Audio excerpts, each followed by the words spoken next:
I was thinking yesterday about like your career. And so like I've known you from afar for like probably 17, 18 years, from the days when like you were teaching short sales and things like that. And as I was sitting there, like I've learned so much from you over the last 2 years, like really knowing you. And I just want to say like, how have you like scaled your business? You know, because what's interesting is I was talking to someone the other day about you and they were still like, oh, he still sells real estate. And I thought that was the funniest thing. And I was like, he actually sells more real estate than almost all of us. And so that's got to be a skill that you figured out, how someone that I know well and knows you would be like, he still sells real estate and yet you're selling real estate. So tell me more about this. Like, how did you scale this? So first thing I'd say, like, I think that's, first of all, that's a big, we could probably talk about that for 4 hours, right? Okay. There's a whole thing there in scaling businesses. I'm going to skip past a lot of the obvious stuff that I think most people would think about. And I'm going to go to the one thing that's most obvious to me, which is people. I had to learn how to hire people and how to hire the right people. And that is a skill no different than learning how to work with buyers and then learning how to work with sellers. I don't know if you remember back when you were a newer agent, probably buyers were easier for you to work with. And then you were like, you kind of sucked at working with sellers. And then you got pretty good at it. And then you got like really good at it. And now you can like do it in your sleep, right? So it's actually the same thing. And we see agents all the time that they've never taken the time to learn how to get really good with their listing consult.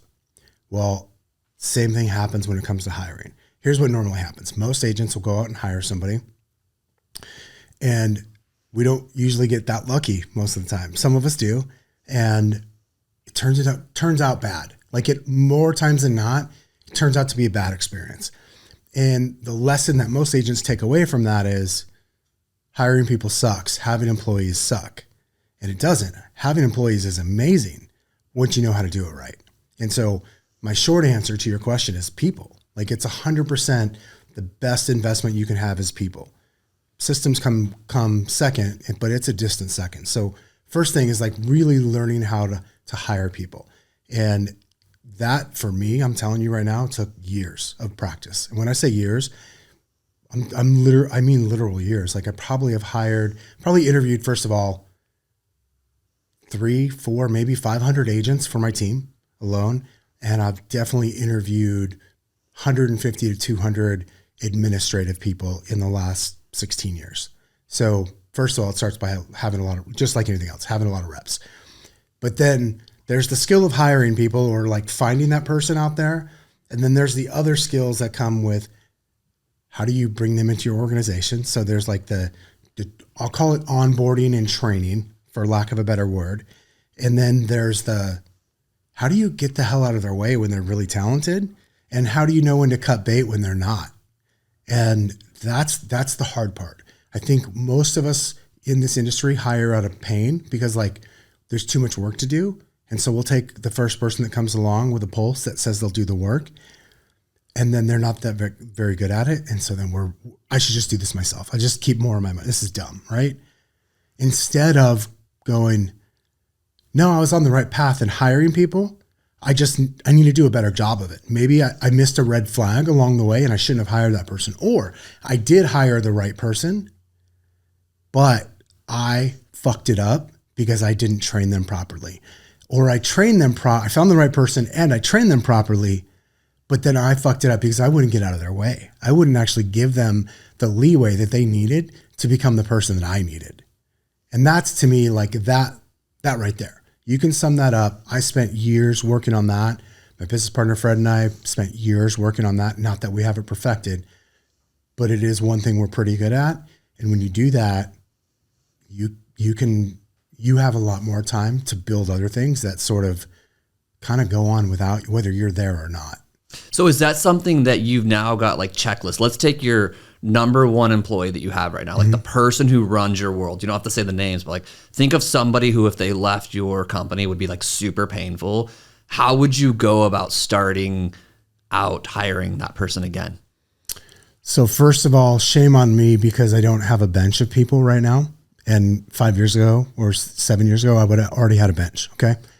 But number one, this has been my favorite way to do it, is to call my allied resources. And what I mean by that is like, that's just a fancy word for, I call my primary lender, my primary title company contacts, my inspector, all the people that have been trying to get my business. So all the lenders that have called me and said, hey, would you send me a deal? Would you give me a shot? And all the title company, I'd call them all. And the conversation would look like, if we're already in business, I'd say, hey, Chris, here's the deal. We did 100 deals together last year, right? If we're going to do 101 or more this year, and I think you want to do more, correct me if I'm wrong, but I think you want to do more together. What I need from you is I need help finding people I can hire. I don't need you to hire people for me. I'm not going to grade you on that, but there are no more deals. We cannot grow together if you cannot help me grow in my business. And the number one way you can do that is you can introduce me to great people. Now, if I've already done my job in my relationship with this person, and I probably have if we're currently in business together, they already have an idea of what I'm about, what our team's about, and what kind of level of person I'm looking for. If it's somebody new and the conversation is a little bit different where I'm like, hey, Chris, you want a loan from me, right? You've been asking me for a loan now for 3 years. Here's how we get to loan number one. We get to loan number one because I sell more real estate, and I sell more real estate when I hire more people. That can look like salespeople, can look like administrative people. It doesn't matter. I'm not asking you to make sure I hire them, but I am asking you for introductions to people that meet this, and this qualification. Can you do that? When you meet somebody, okay, let's say they referred you to someone, you called them. Are you the one who's into the like DISC profile, like the personality test? Is that something, do you start there? Is that something you would say like, I'm done with that type of stuff? There's been times when I was like, so I learned a process and I followed it to a T. And then just like I teach my agents to do with scripts, I learn it the way it's written first, and then I adjust. And here's how I feel about personality or behavioral profiles. I think there's value in them. I'm not making decisions because of them, right? So as an example, especially with a salesperson, I want to know, I want the DISC or I want the whatever profile we're using, just so I'm aware of your behavior. I'm not using it as any sort of decision-making process. However, with an administrator or administrative type of role, I might look a little further into it. I'm still not using it as a decision maker. It's still more of like, hey, I've got to now be aware if this person is more social like me, that's probably going to be an issue for somebody that's got to sit at a desk all day. So I've got to be aware of that. Like that's one part of the job that's going to be hard for them. And I'm going to eventually have to figure out if I want to live with that hard. Do the rest of their skill set and everything else that I learned in this process of trying to hire them, does that make up for the fact that, like me, they probably can't sit still? So do you feel that somebody who would win in your world would have to already be employed? Meaning, are they just like, is this going to be someone who they refer you to and they're just sitting on the sidelines? Is that, I mean, usually not sitting on the sidelines. However, I have hired great people that were sitting on the sidelines. They were usually sitting on the sidelines though, because they were abruptly let go. Like I'll tell you, the most important person in our real estate world, she's been with us for, I think June will be 9 years. She wasn't sitting on the sideline, but she had basically just been let go from somebody that did not understand her value, right? And like literally this was somebody that did not understand her value. The person that told me about her though, understood. By the way, he's somebody I'm a client of. It's one of my vendors, if you will. It's my bookkeeper, in fact. So it's Dave Patiglio over at SBS called me one day and he said, hey, I know you're always looking. I know this lady. She works for this other team. They're letting her go. They've decided to part ways and you need to talk to her. I know she's perfect for you. So I called her and set it up. Did I do at the time in AVA? Absolutely. Did I care about it at all? Not really. It just let me learn a little bit more about her behavior. Yeah. So what do you think the biggest mistakes you've made in hiring? Oh, the biggest mistake easy is missing red flags. No, not missing red flags, ignoring red flags. Yeah. So I've been like, I really like this person. So one of my flaws that hurts me in hiring is I see what people could do. I see the best in them and I see their potential sometimes more than they see it in themselves. And so I'm hiring for what, like a lot of times I'll hire them based on how they could show up rather than how they are showing up. And that has bit me in the ass more than once, for sure. I've got a lot of questions over the last few days from some agents that I know. And it's the question of like, when should I hire? And that might lead into some conversations next on like profit and losses and things like that. Like really looking at the metrics of your business. Cause there's times where you need to hire somebody, but the business numbers say that you can't. So I guess my question is like, when do you think someone should hire? Like I had that question specifically. I had someone call me and they're like, should I hire somebody? And I'm going to give you my answer really quick if I could. Actually this morning I had somebody text me and they're like, hey, I'm just wondering if I should hire somebody. And I said, tell me more about the wonder. And they said, well, I just don't know if I should or not. So how did you make the hire? And I said, well, let me tell you, I put 4 deals together yesterday and I'm going to I'm booked full today. I put 4 deals yesterday, all at different stages. So it was, I sent out a listing contract. So that's got its stages now, like photos, talk to the client. Then we put, one went live. So now it's got its own stages. It's going to start getting like showing requests today, I'm sure. And then I put one pending yesterday. So now that's got probably inspections that are going to need to be ordered. And then, so I just looked, so I was texting him. I said, so there's no wonder if I have to have someone. Like I have a full committed day of high priorities today. And I've delivered promises to those people. So I sat down maybe at a kitchen table or on a Zoom or a phone call, and I made promises that Bowers has to commit to.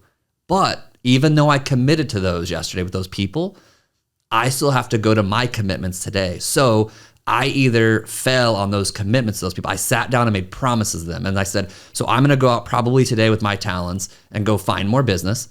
And I'm going to say, these are the promises that Bowers is making. And so I said, leverage around you, good leverage. They'll honor those promises. So I can sit down at a kitchen table and say, these are my promises. And they got to now the next day deliver on those promises so the client's happy. Clients are happy when your promises are delivered. They don't actually care who delivers those promises. If I sit down and say, this is what we are going to do, this is what we are going to do and it's done, they're happy. If I sit down and say, this is what we are going to do and we don't do that, they are not happy. And so this was a question where I was like, I don't know if you got to wonder whether you were hired. You'll know when you need to hire it based on what are your commitments the next day. Now, if you're just sitting there and watching ESPN the next day, then it's like, that could be like a conversation of you're not putting in a full day's work. Yeah. Because you're like, should I hire? Like I've got some stuff to do, but I don't know if I should hire. I was like, that's actually usually more to me. And I don't want to get super judgmental on this, but that's a conversation that's like should I be working more? I think like when you're like, I don't know, like, should I hire someone? I'm like, maybe you should go internal and be like, should I actually be working more in my business? Because I have found that any time that I'm, pondering the thought of should I hire, I probably shouldn't. The day that I am forced to hire, like I know I made promises, I cannot deliver them today. I've got to make sure that this gets done. That's when you hire. And then we go into the next thing that's hard, and I talk about, which you probably do as well, is, and this can go into some more stuff, is probably why we throw things at people quickly, is because now you just thought that through. So I put some deals together yesterday, got a full day today, and now I've got to go figure out the skill of hiring someone. So now it's like, what do you do? So we just end up throwing stuff. So if let's say yesterday I hired someone, I didn't, but let's say I did. So then today I come into these meetings and I'm like, hey, we got to put that listing on the market. We got to get that buyer's contract and inspections. It's all there. The paperwork's there. Here's one quick email. Get that done.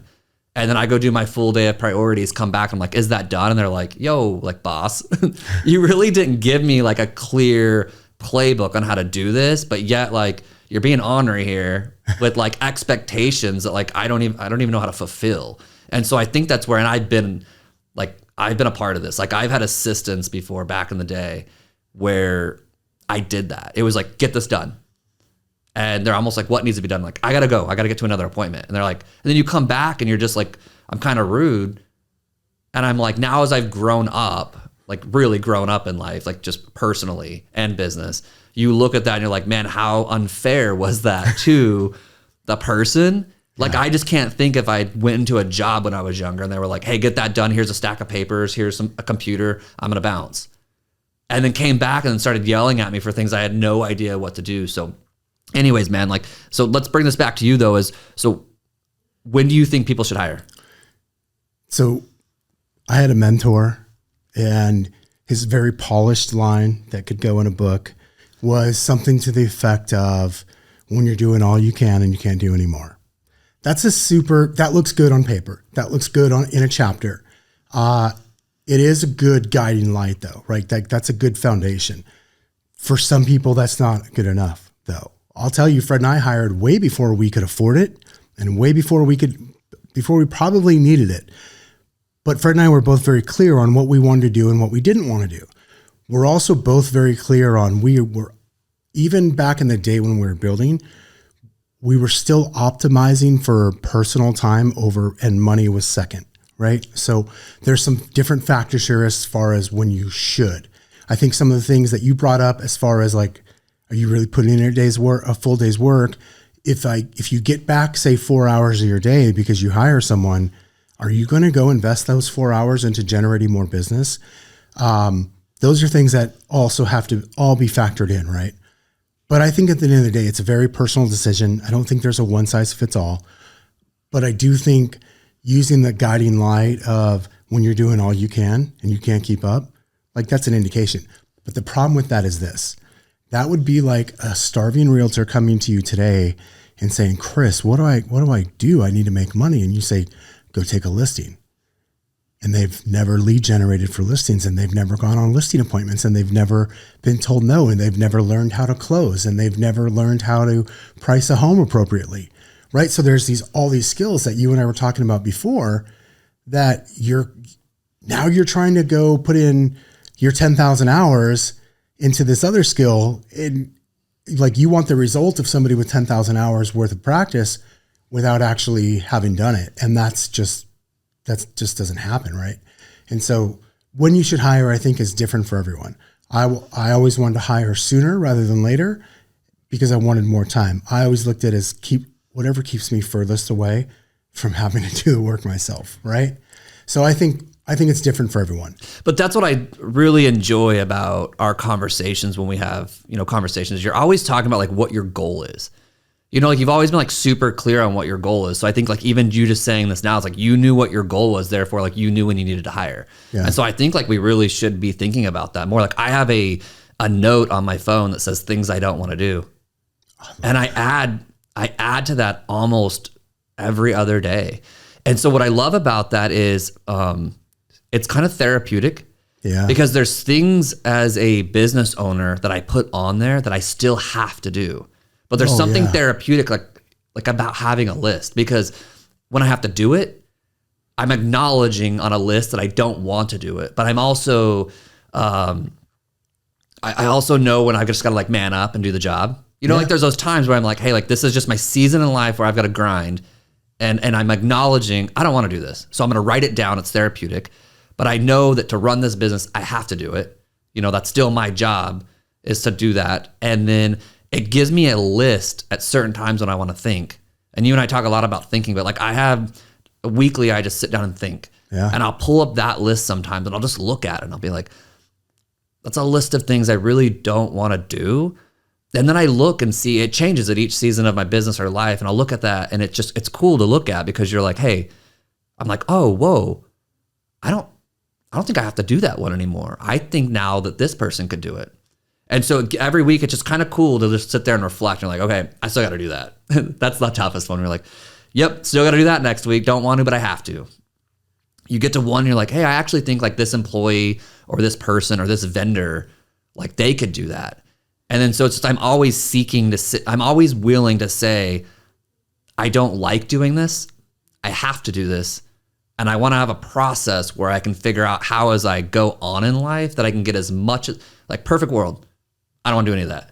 Yeah. Not a perfect world. I'm doing a lot of that, but just therapeutic, have a process that that has to get done. I don't want to do it. And then it allows your brain to think a different way. And it allows you to be open at certain times to just ponder. And I think it's really cool, because I've asked a lot of people around me, hey, what do you not like doing? And if they can't answer that firmly, I don't know.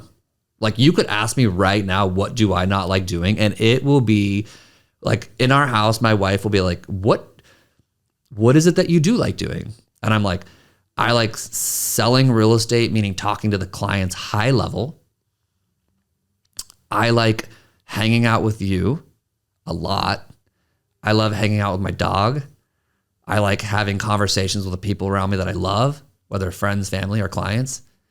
And so I have like this very, very short list of things that I love to do, this very, very long list of things I don't like to do. And so I ask that question sometimes to people as I'm trying to get to know them more. I'm like, hey, can you tell me a little bit more about what you don't like doing? And it's because it's like kind of like in an interview process when you're like, hey, what are you the worst at? And they'll bring up this like, well, I'm like I'm too committed to work. And I'm like, oh my gosh. Like I think anytime they give me those answers. That's such a self-awareness, like a lack of self-awareness when people do that. Or they think they have to impress you. And I'm like, you would get further in my world. If I asked, like I was interviewing people last week and I'd ask them that, I say, hey, what's the one thing at your last job that you like the least? And they did this skirting around. And then I was like, hey, what are you the worst at? Oh, I'm too committed to my calendar. Like that's bad. And I was like, man, so I told him, I was like, hey, you guys can ask me these questions too. I want to let you know every question I ask you, you can ask me, and I'm going to be transparent with you because we're going through an interviewing process. And I tell them right when we started on these Zooms, like, I'm going to interview you with questions and you will 100% interview me, because if we're going to go into a relationship with each other, you've got to know my style and you need to ask me questions because you might not want to work with me because I'm a different breed. And so let's just get that out of the way now. You'll learn my communication style. Ask me things like, I'm totally down. I said, the more specific you are with your questions and the more interesting they are, probably the more we're going to go to the second interview. So it was actually rewarding them for having to be that person that asked me those questions. And then they're like, well, what do you not like doing? I was like, well, get ready. Like you got some popcorn. Let's go. Hold on, let me get my list. But anyways, I just think that's like it was a good way for me to process things. I don't know if you have like the same type of thing, but you always are so clear with, I don't want to do that. Yeah, I'm pretty clear on what I don't want to do. The thing I want to go back to for a moment is with hiring. One of the biggest mistakes I see is like maybe people will have they'll have staff, right? So maybe like they're somewhat, I don't want to say they're good at hiring, but they've taken the step, right? And they're in that they're committed to that process. And what I see happen a lot is they'll look at Chris. They look up to you. Let's say you have a calling team. Let's say you have ISA. Let's say you have a team of ISAs. And then you also have a director of sales. And they'll be like, I think I need a director of sales. And then their next thing that they'll say was, shit, what would I have the director of sales do? And I'm like, dude, it's got to start with what you just brought up, which is, what are the things that have to get done that you don't want to be doing? Or what are the things that could be done that you don't want to do? It's not, that's part of the problem is we have in this industry is we have these titles that we have these peers that are killing it, or it looks like they're killing it at least. And they have these positions, and we like to give out titles in real estate because it makes us feel better for not paying our people well enough. And so we give them these titles instead. And we're like, oh, this guy's got a director of sales. This person's got a director of operations. I need that. And they don't even know what that does or what that is. And then they literally don't have the same definition. So that's a huge mistake. Another mistake I see with hiring that prevents people and screws them up, it kind of goes back to something I've said previously, which is they're not prepared for it when they need it. And what I mean by that is I was really lucky. I had a mentor from I'm talking like 6 months in the industry, okay? Like high level mentor. And one of the things he drilled into my head is every time you're talking to somebody, you should be thinking, is this a potential buyer? Is this a potential seller? Is this a potential employee? Is this a potential colleague? Like maybe they could become an agent at my company. So the term he used was recruiting. He actually taught me to recruit. He's like, you're always recruiting. You're recruiting buyers, you're recruiting sellers, you're recruiting employees long before you need them. He's like he went so far as like you're recruiting coaches for your kids. If you have kids, you might be recruiting a coach for yourself if you want to learn this skill or learn that skill. The point is you're always aware of how your relationship with somebody should be. Whereas most of us in real estate, we look at someone as a listing or a buyer. And we never even take the step to go, could they be an employee? Could they be an agent? Could they be, I can't tell you how many former clients I've hired as agents or staff. Like it's a lot. I bet it's close to 10, maybe even 12. But the reality is we don't think like that. And you've got to be able to do that long before you need it. And if you don't, you then you're going to end up at like, oh shit, I don't know what to do. Yeah. I recently read a book, Buy Back Your Time. Yeah. And it really was cool because I've kind of been doing it that way. Or sometimes there's those books that you read and you're like, it makes you feel like someone else thinks the way you do. So there's these books where I read them like, oh, thank you for giving me that vision. I'm going that way. There's some books that I read just like validate. You're like, oh, it's cool to hear, or it's cool to see somebody write about like your thoughts. And so that was a book for me. I'm like, that's been my thoughts because like in our office, I've kind of been the way of where I'm not the job title guy. I'm the personality guy. Like we all have different personalities. I'm so clear. Maybe it's because I have a very quirky personality. So like I've been the first one to like set up a system around that. So maybe it just helps me out.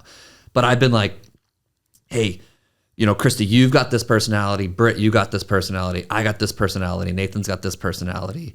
Mar's got a personality. Maiko's got a personality. So every one of them has like a different personality. And so we stopped doing this whole like job role.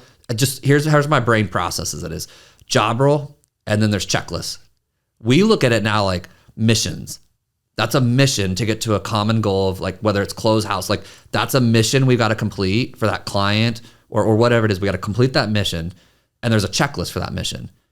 And that's not a job, like that job role doesn't complete that checklist. Personalities complete that checklist. And so it's like, if we got to get to here and that's the goal, and there's a checklist of 72 things that have to be done, then we look at each task as like, whose personality is that? Yeah. Because we do these things where it's like, hey, 72 items, Mar, you do this. And like Mar might be my video editor on this project.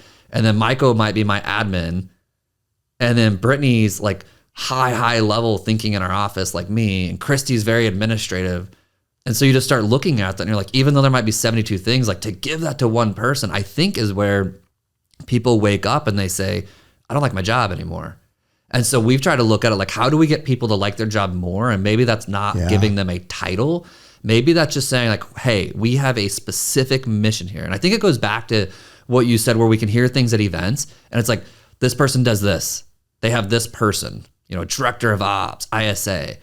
And I'm just the dude who's willing to get on stage, I think, and just be like, hey, like maybe we've got a very specific goal that we're trying to accomplish. We're realtors, but like we do it this way. This is how like I tell my clients we're going to do it. And to get to that end goal, these are the checklists that we put together to give the best customer service. And there's the people that all have to complete that checklist. So we're getting very good, like in Asana is what we use. And we're getting very good as like, we just build out that checklist. And I'm very comfortable with, it says the assignee of that task. And I'm willing to now tell all of them, hey, when you decide that you don't like that task anymore, when we get into meetings, will you tell me you don't like that task anymore? Because I want to teach people to do the same thing I'm doing. I think that's how you level people up in your life, is say like, hey, you get to think the same way I do. Like there's no boss, employee relationship. Like we're human beings living a life, trying to live a good life and get work done. And so I look at them like, hey, come to these meetings and tell me like, hey, I don't like doing that task. And maybe I'm going to teach you something about like my things I don't like to do. Yeah. So it's like my framework. I'm like, hey, look, can I tell you about some things I don't like doing either? So let's talk about them. Like, could we offload this to, somebody else? And maybe we can do trades. Maybe that person's like, hey, I don't like these 3 things. That person's like, I don't do, and you guys can collectively make trades, like 1 for 1. And like, let's start talking more like a collaboration of human beings on this earth trying to complete a mission while wanting to have fun. So when you say that, what I think of is, I think that's the spirit of where behavioral profiles came from. Because like, I use the example of me before, like you wouldn't want to take me and put me in an administrative role, right? No. Because I can't sit still, right? So one way to do that would be to like, look at the fact I'm a high D and high I. I don't sit still and I'm super impatient, right? And so when you take that and go, hey, sit down for 8 hours and type and, get stuff done and talk to people, I'm like, you're killing me. But what happened is we, like everything else in this world, we just bastardized it. We went like, oh, I'm a high D, I'm a high I. Oh, you're a high S. And so but what you're talking about is very humanistic. Like it's very caring. And that is actually the spirit of having the behavioral profiles. We just as an industry and as human beings completely bastardized it. Yeah, I mean, I'm a huge fan of like the profile test. Like for example, when I was looking into doing them, I did it on myself first. And you wonder like, are you going to like manipulate this because you know what you're trying to accomplish? And when I got the report, like when I answered the 20 questions, and I got the bio on me where like it was like 3 paragraphs, I called my mom and read it to her, and she's like, "Oh, is that you?" I didn't tell her. I said, "Hey, Mom, can I read you something? You just tell me your thoughts." And I read it to her. She's like, "Oh, that's you, right? Did you write?" And I was like, I mean, it was talking about how like he needs to like he can't sit down for a long time. He's probably going to take some drives to go think. And when I read that, my mom knew like I would go from my Desert Ridge house to like Scottsdale Fashion Mall.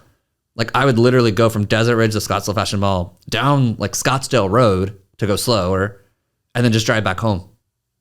And that's weird, but I would do that at least once a week. So I'm like, I just need to be outside of my office and I need to think. And that's how I think. And so as much as people would be like, hey, that's weird, I'm like, that would be nice to know if I was trying to get employed that they knew that, because I'm like, you probably wouldn't want to put the guy in charge of something that like needs to go for an hour or two regularly outside of the office to go think. But you probably would put that dude in like a more visionary role, you know, like, hey, he probably needs to go think about what the mission is coming up in the next month to keep everyone like employed. Yep. So like, hey, let's get him on that ship. But yeah, dude, that's good stuff. I mean, hiring is such I love how you talk about how like it's such a skill. Like it's so weird how we'll just like, I was talking to somebody, I was recently out of state and I was at a wedding. I was talking to these realtors that were there, and they were talking about how they like, oh, we've hired a VA before and it didn't work out. And their experience is that VAs don't work. And I'm just thinking like, well, I went on a listing last week and I didn't get it. Like I'm not just, I didn't give up. I'm like, maybe I gotta look in the mirror, and first I'm like, hey, was I not the right fit? Like, I did something better? There's a lot of times where that's it. Like, Grish, you could have did better. Like, be better. There's other times where I'm like, I couldn't please that client. Like I had a guy hit me up and he's like, hey, I'm going to go. It was an internet lead. And he's like, I thought I had him. And he's like, I'm going to go with another listing agent. I was like, okay, can I ask why? Like, I always like to know how to better my, he's like, well, you know, the other realtor was a blonde haired, blue eyed lady and she's very pretty. And I walked back into my office. I'm like, I lost that one. Like, that's not an internal look in the mirror and be like, Chris, you can be better. I mean, I know we're in a new world, but I'm like, I'm good there. Like I can take some L's here and there. So that one I was like, I don't need to be better. But there's times where I'm like, hey, could I be better? And there's usually that. Yeah. And there's times where I'm like, no, that guy is trying to get different expectations from a realtor. So I'm good there. So I don't know. So when they were like, hey, we did a VA before and it didn't work. And I'm just thinking in my head, I didn't say this out loud. As I know, the more I might say this, but I was like, maybe their process of things that they don't like to do in their business isn't clear. Maybe they don't have the same internal process like I do, where I'm like, I don't like doing this stuff. So I'm willing to fight. I'm willing to fight to not do this stuff. Yeah. That's how much I don't want to do it. And so I think like that's you though. Like you and I, we have some common ground where it's like, yeah, that person didn't work out, but like not at the expense of like never try to get this list done by someone else. Like what's my I always look and say like, what are my options? Like clearly, what are my options? And the option is I do that forever, or I go find someone else. And I do this forever doesn't sit well as I'm getting older and almost 40. And I'm like, okay, well, maybe I got to step up my skills. Like you said, there's buyer skills, there's listing skills. I really think that's the order it probably goes in. Like people get into buyers, you know, they do buyers because it's For like, sure. they don't got to sit down and have a conversation on how much they charge. Maybe they will soon. I don't know. But then they go into listings because they feel a little bit more comfortable about the industry. And they feel like they can sit down confidently and say like, this is what, you know, I charge and what the expectations are. And I think from there it goes into, you know, hiring.